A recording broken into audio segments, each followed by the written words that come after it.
By focusing on the logical structure of legal rules, we can visualize what they look like. Take, for example, a simplified version of the rule of tort liability for battery.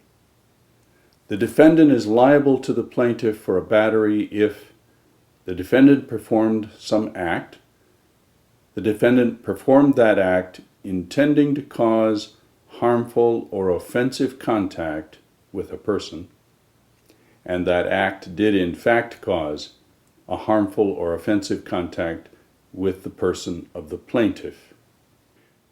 Now that begins to capture what we mean by a battery, and begins to explain how the plaintiff can prove that a battery has occurred through proving what we call the plaintiff's prima facie case.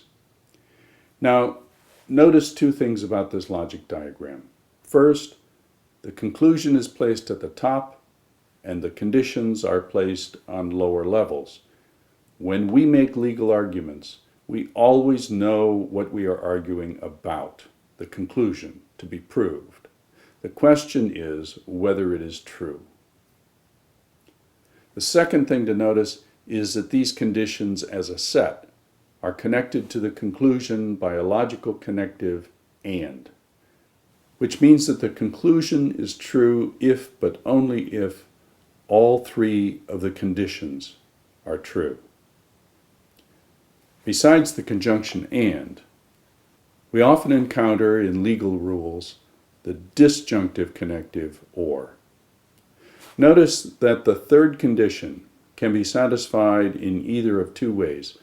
The plaintiff can prove either that the defendant's act caused a harmful contact or that it caused an offensive contact. Either circumstance fulfills this condition and can lead to liability for battery. Finally, this rule of battery contains a third logical connective, unless. This connective attaches to the conclusion what logicians call a defeater proposition.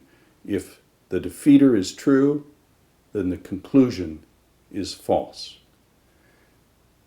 In law, this is often the case with affirmative defenses or exceptions. Let's say the defendant in a particular case is a police officer making an arrest.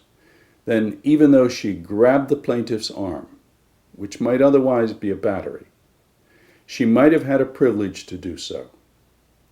The rule says that when the defendant proves the rebutting defeater, then the conclusion is false.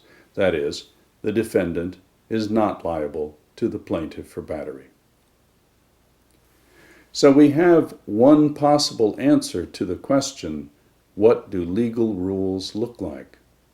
From a logical perspective, they look like inverted trees with multiple levels and branches in which conclusions rest upon conditions, and conditions can become, in turn, conclusions for new rules. And we can see why, in general, such rule trees nearly always expand, both vertically and horizontally.